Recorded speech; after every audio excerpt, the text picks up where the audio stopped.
இந்தியாவோட growthக்கு ஒரு மிகப்பெரிய சேலஞ்ச்னா நீங்க எதை சொல்லுவீங்க? கண்டிப்பா சைனா சொல்லி ஆகணும். என்ன ரீசன்? இந்தியா எந்த வேலை பண்ணாலுமே அந்த வேலைக்கு சைனா என்ன ரெஸ்பாண்ட் பண்ணும் யோசிச்சுட்டே இருப்போம். ஃபார் எக்ஸாம்பிள் இது உங்க கண்ட்ரி. இந்த கண்ட்ரியோட பார்டர்ல ஒரு ரோடு போடுறீங்க. இந்த ரோடு போட்டா இதை டெவலப் பண்ணா சைனா என்ன பண்ணும்? மைண்ட்ல வந்துடும். இல்லைன்னா நாளைக்கு வந்து நீங்க அமெரிக்கா கிட்ட ஒரு மிகப்பெரிய ஒரு டிஃபென்ஸ் எக்யூப்மெண்ட் வாங்குறீங்க வச்சுக்கலாம். அதுக்கு ரீசன் யாரா இருப்பாங்க? சைனா தான்.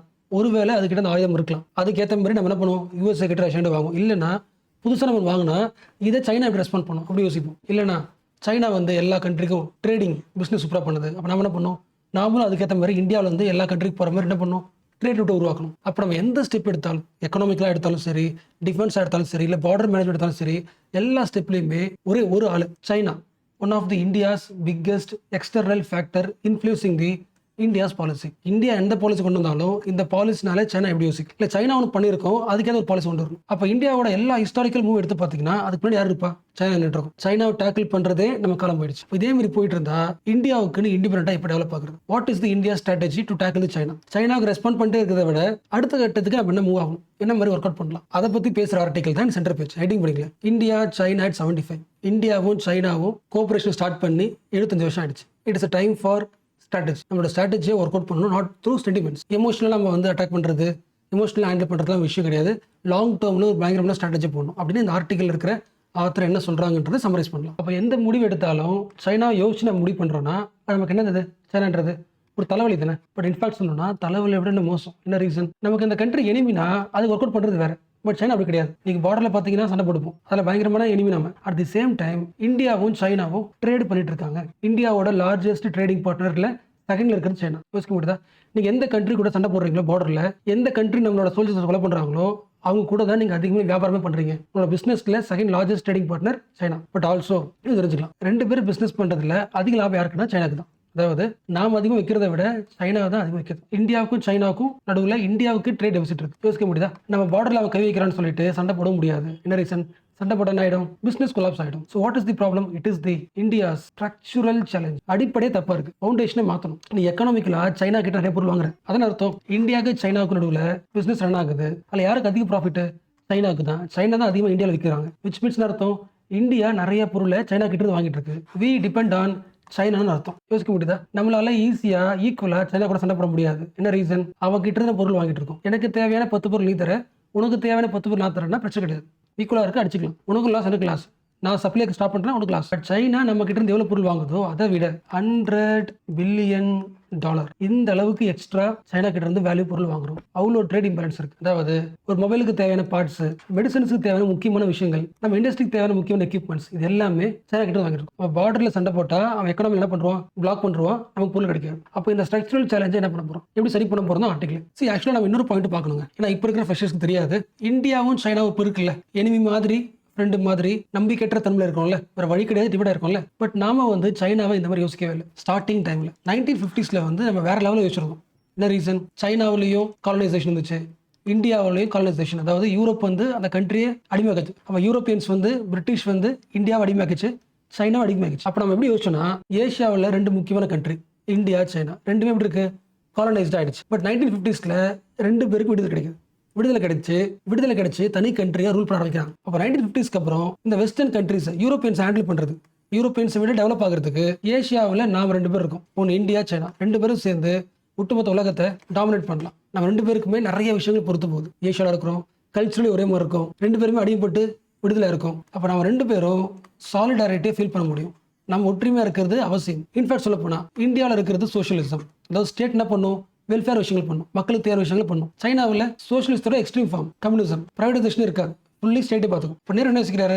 பயங்கரமான ஆப்பர்ச்சுனிட்டி. நம்ம எந்த கனவு கண்டமோ சோஷியலிசம் அது ஈக்குவலான ஒரு கண்ட்ரி பக்கத்தில் இருக்கு, பெரிய ஸ்ட்ராங்கா இருக்கு. அப்போ ஆட்டோமேட்டிக்காவே நேச்சுரலாவே கல்ச்சுரலாவே இந்தியாவும் சைனாவும் பயங்கரமான ஃப்ரெண்ட்ஸ். ஸோ சூப்பர், எந்த பிரச்சனையும் வராது. இதான் Indian point of view, Nehru's point of view during 1950s. But இந்தியாவுடைய நம்பிக்கை முதல் முறையாக நொறுக்கப்படுகிறது 1962 Indo China war. Surprise war. China நம்ம அட்டாக் பண்ண போது நமக்கு தெரியாது. இந்தியாவோட ரெண்டு பகுதியில், ஒரு நார்த்தன் சைட்ல, இன்னொன்று நார்த் ஈஸ்ட் சைட்ல, ஒரே டைம்ல லடாக் பகுதியும் அருணாச்சல் பிரதேஷையும் அட்டாக் பண்றாங்க, கேப்சர் பண்றது. So full scale military invasion done by China during 1962. So what is the China's problem? ஏன் இந்தியா கூட சண்டை பண்ணணும்? அவங்க சொல்ற ஒரே பாயிண்ட், இந்த பார்டரை பிரிச்சு கொடுத்தாங்களே எங்களுக்கு சாட்டிஸ்ஃபை கிடையாது. அது காலனியல் எரர். பிரிட்டிஷ் பண்ண தப்பு. அவன் சரியா பார்டர் பிரிச்சு தரல, நாங்க ஒத்துக்க முடியாது. எங்களுக்கு சில பகுதிகள் வேணும். இந்த இடத்த கேப்சர் பண்ண ட்ரை பண்ணாங்க. அப்புறம் வார் முடிஞ்சது. அருணாச்சல் பிரதேஷை விட்டாங்க. இந்தியா தான் இருக்கு. பட் இந்தியாவில் இப்போ அக்சைச்சின்னு ஒரு பகுதி இருக்குல்ல, அந்த பகுதியை எடுத்துக்கிட்டாங்க. லடாக்ல இருக்கிற அக்சைச்சின் பகுதி சைனாவோட கண்ட்ரோலுக்கு வந்துருச்சு. இன்ன வரைக்கும் அதை திருப்பி வாங்க முடியல. ஸோ விச் மீன்ஸ் சைனா எப்போ வேணா நம்மள அட்டாக் பண்ணும். அவனுக்கு அந்த பார்டர்ல சில பகுதி மேல ஆசை இருக்கு. அதுக்கு ஒரு பெரிய ப்ரூஃப் 2020 மறுபடியும் சர்ப்ரைஸ் அட்டாக். எந்த பகுதியில்?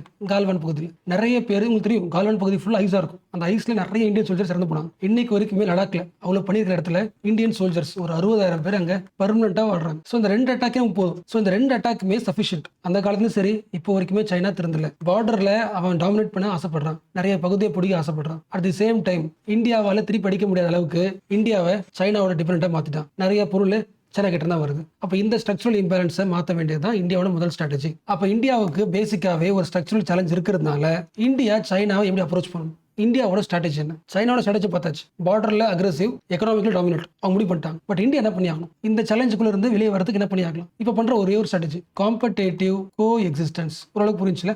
வர வழியே இல்லை. கடைசி வரைக்கும் ஒரு பாதி சைனா கூட சண்டை போட்டே இருக்கணும், இன்னொரு பாதி சைனா கூட ஃப்ரெண்டா இருக்க முயற்சி பண்ணிட்டே இருக்கணும். மீனிங் புரியுதா? சைனா டிஃபென்ஸ் ஸ்ட்ராங் பண்ணிட்டே இருக்கு. இந்தியா என்ன பண்ணி ஆகணும்? போட்டி போட்டு ஆகணும். எப்போ வேணா பார்டர் அடிப்பான். நாமளும் டிஃபென்ஸை இம்ப்ரூவ் பண்ணணும். அதுக்கு USA, ரஷ்யா நிறைய மிலிட்டரி எக்ஸசைஸ் பண்ணிக்கிட்டே இருக்கணும். சைனா ஏஷியன் பகுதியை இன்ஃப்ளூயன்ஸ் பண்ண ஆரம்பிக்கிறான். ஒவ்வொரு கண்ட்ரிலையும் போயிட்டு ஹெல்ப் பண்றான். அந்த கண்ட்ரியும் தன்வசப்படுத்துறான். நாம என்ன பண்ணி ஆகணும்? அந்த இன்ஃப்ளூயன்ஸை இம்ப்ரூவ் பண்ணணும். நம்ம சைடுக்கு எடுக்கணும். பிளஸ் சைனா என்ன பண்ணுது?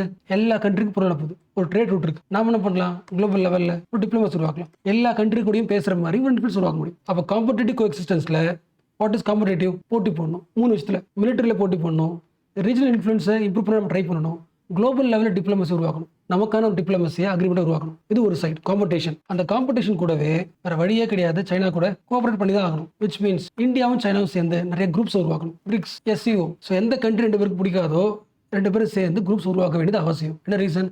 இந்தியாவுக்கு சைனா கூட எதிரி கிடையாது, யூரோப்பியன்ஸ் எதிரி தான். அப்போ யூரோப்பியன்ஸ் ரிச் கண்ட்ரியா இருக்கும்போது யுனைடெட் நேஷன்ல, WTOல அவங்களுக்கு சாதகமான முடிவு எடுப்பாங்க. அப்போ அந்த முடிவு எதிர்த்து நம்ம போட்டி பண்ணணும்னா எல்லா டெவலப்பிங் கண்ட்ரிஸ் ஒன்றா சேரணும்.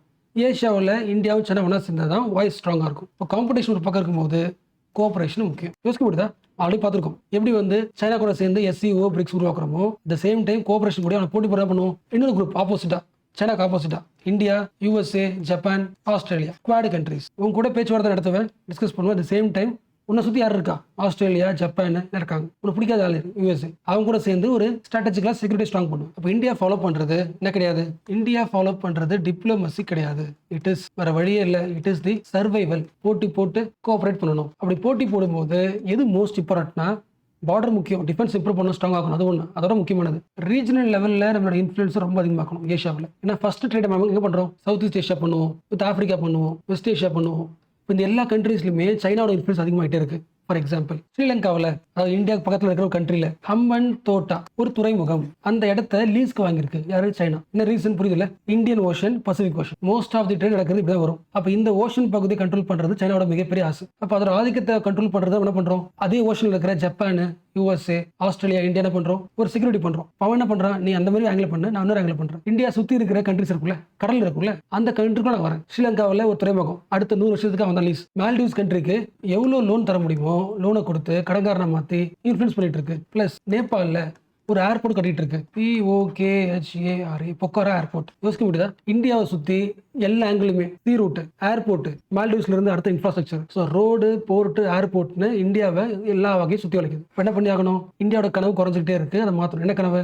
Big brother of South Asia. South ஏஷியாவோட ஒரு பெரிய கண்ட்ரி, பிக் பிரதர் ஸ்டேட்டஸ். எல்லா கண்ட்ரியும் இம்ப்ரூவ் பண்ற இடத்துல இருந்த இந்தியாவை தூக்கிட்டு சைனா எல்லா கண்ட்ரியோட பிக் பிரதரா மாறுது. அண்ணன் மாதிரி இதில் பண்ணு, அதை பண்ணு, நான் ஹெல்ப் பண்றேன். அப்போ என்ன பண்ணி ஆகணும்? இந்த ஸ்டேட்டஸ்க்கு மறுபடியும் என்ன பண்ணி ஆகணும்? போட்டி போட்டு தான் ஆகணும். we have to compete. அதுக்கு முடிஞ்ச அளவுக்கு முயற்சி பண்ணிருக்கோம். நிறைய கிளாஸ்ல பார்த்துருக்கோம். முடிஞ்ச அளவுக்கு எல்லா நெய்பர்ஹுட்டுக்கும் அந்த கண்ட்ரியில் ஏதாவது பிரச்சனைனா டெவலப்மெண்ட்டில் எய்ட் தரோம். எல்லா கண்ட்ரி கூடயும் டிஃபென்ஸ் அக்ரிமெண்ட் சைன் பண்றோம். எந்த கண்ட்ரியில் நேச்சுரல் டிசாஸ்டர் வருதோ அந்த கண்ட்ரிக்கு ஃபர்ஸ்ட் ரெஸ்பாண்ட் பண்றது இந்தியா மட்டும்தான். பட் இது மட்டும் பத்தாது. இதெல்லாம் ஷார்ட் டேர்மா இருக்கு, எமோஷனலா இருக்கு. எய்டிங்கு, ஃபர்ஸ்ட் ரெஸ்பான்ஸ், எமோஷனல் இருந்து அடுத்த லெவல் பண்ணணும். லாங் டேர்ம் ரிலேஷன்ஷிப்பை உருவாக்கணும். இப்போ சைனா பண்ணாங்களே, அடுத்த 100 வருஷத்துக்கு ஒரு ரிலீஸ் எடுத்தாச்சு. லாங் டேர்ம் ஸ்ட்ராட்டஜி உருவாக்கணும். எதுக்கு? அகைன் அந்த பிக் பிரதர் ஸ்டேட்டஸை உருவாக்குறது. ஆக்சுவலாக இன்னொரு ஆங்கிள் வச்சுக்கலாங்க. இந்தியா இருக்குல்ல, சவுத் இந்தியா விட்டுருக்கு, அது 2 பக்கம் கடல் இருக்கு, என்ஜாய் பண்றோம். நார்த் ஈஸ்ட் இருக்குல்ல, அது லேண்ட் லாக்டு தானே. அந்த 7 ஸ்டேட்டுமே மேலேயும் போக முடியாது, இப்படியும் போக முடியாது. எப்படி போனாலும் வேற ஒரு கண்ட்ரியை பாஸ் பண்ணி தான் போய் ஆகணும். அப்போ இந்தியாவோட ஒரு முக்கியமான ஒரு பகுதி மற்ற கண்ட்ரிக்கு நடுவில் மாட்டிட்டு இருக்கு. டைரக்ட் ரூட் கிடையாது. அப்போ யோசிங்க, நார்த்தை சுற்றி இருக்கிற கண்ட்ரிஸ் இருக்குல்ல, எல்லா கண்ட்ரிஸ்லையும் சைனா இன்ஃப்ளூயன்ஸ் ஆரம்பிச்சிருச்சுன்னா என்ன பண்ண முடியும்? ஒன்றுமே பண்ண முடியாது. இந்த பாயிண்ட்டை பங்களாதேஷோட பிரசிடென்ட் சைனா விசிட் பண்ணும்போது சொல்லியிருக்காரு. ஒரு கண்ட்ரியோட லீடர் வந்து இன்னொரு கண்ட்ரிக்கு போகும்போது அவர் பேசுற ஒவ்வொரு ஸ்டேட்மெண்ட்டும் முக்கியம். என்ன சொல்றாரு? இந்தியாவோட நார்த் ஈஸ்ட் வந்து லேண்ட் லாக்டு, விச் மீன்ஸ் இந்தியாவோட நார்த் ஈஸ்ட் தன்னோட இன்ஃப்ராஸ்ட்ரக்சர் தேவைக்கு மற்ற கண்ட்ரி டிபெண்ட் பண்ணிருக்கு. இதுல கேம் ஆடலாம். அந்த ஆங்கிள் புரிஞ்சுக்க முடியும். ஆக்சுவலா நார்த் ஈஸ்ட்ல இன்ஃப்ராஸ்ட்ரக்சர் லெவல்ல ஒரு கேப் இருக்குன்றது நமக்கு ஆல்ரெடி தெரியும். முடிஞ்சளவுக்கு என்ன பண்றோம்? ரோடு போடுறோம், ஏர்போர்ட் கட்டுறோம். பட் இன்னமும் கேப் இருக்கு. அந்த இன்ஃப்ராஸ்ட்ரக்சர் கேப் என்ன பண்ணியாகணும்? சீக்கிரமா சரி பண்ணியாகும். பிளஸ் இது எல்லாத்துக்கும் கூட இன்னொரு ப்ராப்ளம். எப்படி நம்மளால ஒரு எக்கனாமிக் பாலிசி, ஸ்ட்ராட்டஜிக் பாலிசி, எந்த பாலிசி போட்டாலுமே சைனா என்ன யோசிச்சு பண்றோமோ அந்த சேம் இன்ஃப்ளூயன்ஸ் இன்னொரு பக்கத்துல இருக்கு, அமெரிக்கா. ஸோ இந்தியாவோட 2 பக்கமும் பெரிய தலைங்க. ஒருத்தன் நம்மள ஃப்ரீயா இருக்க விடாத மாதிரி டிஸ்டர்ப் பண்ணிருக்கான். இன்னொருத்த என்ன பண்றான்? நமக்கு ஹேண்ட் ஷேக் கொடுத்துட்டே இருக்கான். நீ எவ்வளோ ஃப்ரெண்டா இருக்கணும், நீ எவ்வளோ ட்ரேட் பண்ணணும், நான் சொல்றதை பண்ணு. தன்னோட டாமினேஷனை வச்சுக்கிட்டு ஃப்ரெண்ட்லியாக ட்ரை பண்ணுறான். பட் இந்தியா என்ன முடிவு பண்ணுது? ஆல்ரெடி பார்த்துருக்கோம்ல, ஸ்ட்ராட்டஜிக் ஆட்டோனமி. ஒருவேளை இந்த வார்த்தை இப்போ தான் ஃபர்ஸ்ட் டைம் கேள்விப்படுறீங்கன்னா ஆஸ் யூஷுவல் பிராக்சிஸோட சர்ச் பாக்ஸில் போயிட்டு தடிக்கு வந்துடும். India is going to follow strategic autonomy. India எந்த முடிவு எடுத்தாலும் அது இந்தியாவுக்கு என்ன பெனிஃபிட்டோ அந்த ஸ்ட்ராட்டஜிக்காக தான் முடிவு பண்ணும். இந்தியாஸோட பெனிஃபிட்டுக்கு ஏதாவது முடிவு பண்ணும். எந்த கண்ட்ரி டிஃபரன்ஸ் பண்ண முடியாது. ஆட்டோனமியா இண்டிபெண்டா இந்தியா என்ன பண்ண போகுது? செயல்பட போகுதுன்னு சொல்லியிருக்கு. இது அப்படியே ஆப்போசிட்ல. யாருக்கு ஆப்போசிட்? அமெரிக்காவுக்கு அப்படியே opposite. America wants the India to be so closer. எதுக்கு? Opposite China. பட் எப்படி இருந்தாலும் 1960s இருந்து 2020 வரைக்கும் ஒரு பயங்கரமான wound சைனா கிட்ட நமக்கு இருந்தாலும், பெரிய அடி வாங்கியிருந்தாலும், இப்போ வரைக்கும் in fact recently prime minister Modi பேசும்போது போட்காஸ்ட்ல சைனாவை விட்டு கொடுத்து பேசல. இந்தியாவுக்கும் சைனாவுக்கும் ஏன்ஷியன்ட் சிவிலைசேஷன் கனெக்ட் இருக்கு. We both have civilisational ties. எங்களால மியூச்சுவல் டாக்னால 2 கண்ட்ரியும் இம்ப்ரூவ் பண்ண முடியும். ஸோ இந்தியாவுக்கும் சைனாவுக்கும் நடுவில் இருக்கிறது it is the healthier competition. யோசிக்க முடியுதா? இந்தியா அது தனியா இருக்கு, எந்த டிஸ்டர்பன்ஸ் இல்லாம, எந்த விதமான டிஸ்டர்பன்ஸ் இல்லாம தனியா இருந்துச்சுன்னா இது மேக்ஸிமம் ஆப்பிரிக்கா தான் இருக்கும். பக்கத்திலே ஒரு ஸ்ட்ராங்கான ஒரு ஆள் வந்ததுனால அவனை போட்டி போடணும்னு அந்த போட்டி மனப்பான்மையில அவன் எவ்வளவு ஸ்ட்ராங் ஆகிறானோ அதுக்கு ஈக்குவலா ஸ்ட்ராங் ஆகிறதுக்கு முயற்சி பண்ணி லாஸ்ட் 50 இயர்ஸ்ல 70 இயர்ஸ்ல இம்ப்ரூவ் ஆகிட்டு இருக்கும். அப்ப நம்மளோட டெவலப்மெண்ட்டுக்கு சைனாவும் ஒரு ஆங்கிள் காரணம். அப்ப சைனா வந்து நமக்கு ஒரு மிரர் மாதிரி செயல்படுது. அவன் இப்படி பண்ணியிருக்கான், நாம இப்படி இருக்கோம். நம்மள அடிக்கடி நம்மளை ரிஃப்ளெக்ட் பண்ணிக்கிறதான மிரர் மாதிரி சைனாவை யூஸ் பண்ணி போட்டி பண்ணிருக்கோம், டெவலப் ஆகிட்டு இருக்கும். ஸோ இந்தியா மோஸ்ட்லி முக்கியமா பிரைம் மினிஸ்டர் பேசும்போது மோஸ்ட்லி ஒரு பாசிட்டிவ் சைனோட தான் பேசி முடிக்கிறார். அது பெனிஃபிட் எதாவது கேட்டா பெனிஃபிட் ஓரளவுக்கு ஆயிருக்கு. ஃபார் எக்ஸாம்பிள் கைலாஷ் மன்சரோவர் யாத்ரா அந்த பாதையை ஓபன் பண்ண ஒத்துக்கிட்டாங்க சைனாவும். அடுத்த 2 கண்ட்ரீஸ்க்கும் டைரக்ட் ஃபிளைட் ஸ்டார்ட் ஆயிடுச்சு. அடுத்து எல்லாத்த விட முக்கியமான ப்ராப்ளம் சொல்லப்படுற வாட்டர் வெப்பன் ஞாபகம் இருக்குல்ல? இந்தியாவோட நார்த் ஈஸ்ட்ல ஒரு முக்கியமான ரிவர், என்ன ரிவர்? பிரம்மபுத்திரா. அந்த ரிவர்ல வாட்டர் எவ்வளவு ஃப்ளோ ஆகுதோ அதை பொறுத்து தான் இந்தியாவோட விவசாயம் இருக்கு. அப்போ இந்தியாவோட எக்கனாமிக் ஃபேவரும் சரி, லைவ்லிஹுட்டும் டிபெண்ட்ஸ் பண்ணி பிரம்மபுத்திரா. சைனா என்ன பண்ணுது? இந்தியாவுக்கு மேல இந்த ரிவர் வர்ற ஒரு பகுதியில் டேம் கட்டுது. எப்பொழுதுமே இன்னொரு கண்ட்ரி, அதாவது ஒரு ரிவர் வந்து 2 கண்ட்ரில பாஸ் ஆகும்போது ஒரு டேம் கட்டுறோம்னா என்ன பண்ணுவாங்க? வாட்டர் ஷேரிங் அக்ரிமெண்ட் பண்ணுவாங்க. என்ன ரீசன்? இந்த டேம்ல நான் இவ்வளவு தண்ணி தான் பிடிக்க போறேன், இதுக்கு மேல தண்ணி பிடிக்க மாட்டேன்னு சொல்லிட்டு அக்ரிமெண்ட் பண்ணுவாங்க. அப்பதான் என்ன முடியாகும்? ஃபியூச்சர் வந்து ஸ்டேபிளா இருக்கும். அக்ரிமெண்டே போடலன்னா இவன் எப்போ எவ்வளவு பிடிப்பான்னு தெரியாது. சம்டைம்ஸ் என்ன பண்ணுவான்? நிறைய பிடிச்சி வச்சுப்பான், அப்ப தண்ணியே வராது, வறட்சி வந்துடும். சம்டைம்ஸ் தண்ணி நிறைய விட்டுருவான், ஃப்ளட் வந்துடும். அப்ப 2 கண்ட்ரி நடுவில் ஒரு ரிவர் ஷேர் ஆகுதுனாலே வாட்டர் ஷேரிங் அக்ரிமெண்ட் முக்கியம். பட் இந்த பிரம்மபுத்திராவில் அது இன்னொரு பேர் என்ன? எர்லங் சாங்பு. இந்த ரிவர்ல டேம் கட்டும் போது எவ்வளவு வாட்டர் சேவ் பண்ண போறோம், எவ்வளவு அனுப்புவீங்க அப்படின்ற வாட்டர் ஷேரிங் அக்ரிமெண்ட் இந்தியாவுக்கும் சைனாவுக்கும் இல்லை. பட் இந்த பாயிண்ட் ஒரு ஜென்ரலா மோடி பேசினதுக்கு அப்புறம் ரிவர் ஷேரிங் டேட்டாவை எக்ஸ்சேஞ்ச் பண்ணிக்கலாம்னு சொல்லியிருக்காங்க. பட் எப்படி இருந்தாலும் சைனா முடிஞ்ச அளவுக்கு வாட்டரை வெப்பனா யூஸ் பண்ண ட்ரை பண்ணும். ஏன்னா பார்டர் இருக்குல்ல, அது மெயின் பார்டர் தான். ஸோ வெப்பனைசேஷன் ஆஃப் வாட்டரை பயன்படுத்த சைனா யோசிக்காது. அப்ப இந்த விஷயத்துல இந்த கண்டெக்ஸ்ட்ல இந்தியாவோட ஸ்ட்ராட்டஜி எப்படி இருக்கணும்? What is India's China strategy? எல்லா விஷயத்துக்கும் பயந்து அதுக்கேற்ற மாதிரி டெவலப் பண்றது ஓகே, காம்பனேட் பண்றது ஓகே. பட் அது மட்டுமே பத்தாது. ஒரு வீட்டை ஸ்ட்ராங் ஆக்கணும்னா ஃபவுண்டேஷன் முக்கியம், பில்லர்ஸ் முக்கியம். ஸோ நாம வந்து ஒரு லாங் டேர்ம்ல ஒரு ஃப்ரேம் ஒர்க்கை உருவாக்கணும். அந்த ஃப்ரேம் ஒர்க்ல ஒரு 4 பில்லர் இருக்கணும். ஃபர்ஸ்ட் பில்லர், அவன் எப்போ வேணா அட்டாக் பண்ணுவான், be ready, military readiness, always be prepared. 2வது, நீ மோஸ்ட் ஆஃப் தி பொருள் எங்க வாங்கிட்டு இருக்க? சைனால இருந்து வாங்கிட்டு இருக்க. அந்த பொருளுக்கு ஆல்டர்னேட்டிவா வேற எந்த ஊருமே கிடைக்காதா? அதே பொருளை வேற ஊர்ல இருந்து வாங்குறதுக்கு முயற்சி பண்ணு. எக்கனாமிக் டைவர்சிஃபிகேஷன் 2வது. 3வது முக்கிய பில்லர், எவ்வளவுதான் டென்ஷன் வந்தாலும் ஆல்வேஸ் ஹேவ் டிப்ளமேட்டிக் என்கேஜ்மெண்ட். அவங்க கூட பேச மாட்டேன் அப்படின்னு சொல்லிட்டு அக்ரெசிவ் ஸ்டேஜ் எடுக்காது. கீப் டாக்கிங் ஈவன் தோ இன் தி டென்ஷன் பீரியட். 4வது முக்கியமான பில்லர், மோஸ்ட் இம்பார்ட்டன்ட், உன்னோட கதையை எல்லாரும் கேட்கற மாதிரி உருவாக்கு. அதாவது நெரேட்டிவா கண்ட்ரோல் பண்ணு. நாங்க சைனா கூட பார்டர்ல ஏன் சண்டை போடுறோம்னா ஒரு ஸ்டோரி இருக்குல்ல, அந்த ஸ்டோரியை உலகம் முழுக்க ரீச் பண்ண ட்ரை பண்ணு. உன் நெரேட்டிவ்க்கு இன்ஃப்ளூயன்ஸ் உருவாக்கும். இந்த 4த்தையும் கண்டிப்பா உருவாக்கும். So almost over. பட் ரீசெண்டா இன்னும் ஒரு அப்டேட் இருந்துச்சு, அதை சொல்லிடுறேன். நம்ம foreign secretary Vikram Misri India China ties எப்படி இருக்கணும் அப்படின்னு அவர் ஒரு பாயிண்ட் சொல்லியிருக்காரு. அதை யூஸ் பண்ணிக்கலாம். Both countries must follow 3 mutuals. 2 கண்ட்ரியும் மியூச்சுவல் ரெஸ்பெக்ட் தரணும். அதாவது இதுதான் பார்டரு, இது என்னோட பகுதி, என்னோட பார்டர் ஏரியாவை நீ ரெஸ்பெக்ட் பண்ணு, உன்னோட ஏரியா என்ன பண்ற ரெஸ்பெக்ட் பண்றேன். ஸோ 2 கண்ட்ரிக்கு என்ன இருக்கு, சாவரிட்டி இருக்கு, இரானுமே இருக்கு. ரெண்டாவது மியூச்சுவல் சென்சிட்டிவிட்டி. 2 கண்ட்ரிஸ் நடுவிலையும் சில ஏரியா சென்சிட்டிவிட்டியா இருக்கும், அந்த ஏரியா டச் பண்ணக்கூடாது. For example Tibet, Taiwan most sensitive for China. இப்போ டிபெட்டை பற்றியோ டைவானை பற்றி எதாவது பேசினா அவங்க போயிடும். அதே மாதிரி லடாக்கு, நார்த் ஈஸ்ட்டை பற்றி நம்ம பேசினா நம்ம போயிடும். அப்போ 2 கண்ட்ரியும் தன்னோட ஆப்போசிட் கண்ட்ரியோட சென்சிட்டிவ் ஏரியா தெரிஞ்சுக்கிட்டா பீஸ்ஃபுல்லாக மூவ் ஆக முடியும். 3வது மியூச்சுவல் இன்ட்ரெஸ்ட். 2 பேருக்குமே சாதகமான சில ஏரியாஸ் இருக்கும். அந்த 2 ஏரியாஸ் என்ன பண்ணலாம், ட்ரேட் இம்ப்ரூவ் பண்ணலாம், டிப்ளமேட்டிக் டாக்கப் உருவாக்கலாம், இன்டர்நேஷனல் வாய்ஸ் உருவாக்கலாம். இந்த 3 முக்கியம். Mutual respect, mutual sensitivity, mutual interest. So almost எல்லா பாயிண்ட் கவர் பண்ணிட்டு நினைக்கிறேன். ஃப்ரீ டைமில் படிச்சு பாருங்க, ஓரளவுக்கு ஈஸியாக தான் இருக்குது. பட் இது மட்டுமே கன்க்ளூஷன் கிடையாது. இந்தியா சைனா 75 எடுத்து பார்த்தீங்கன்னா 75 இயர்ஸில் நிறைய முக்கியமான கீவேர்ட்ஸ்லாம் இருக்குது, ஃபேக்ட்ஸ்லாம் இருக்குது. அது ஒவ்வொரு கிளாஸில் அப்டேட் பண்ணிக்கலாம்.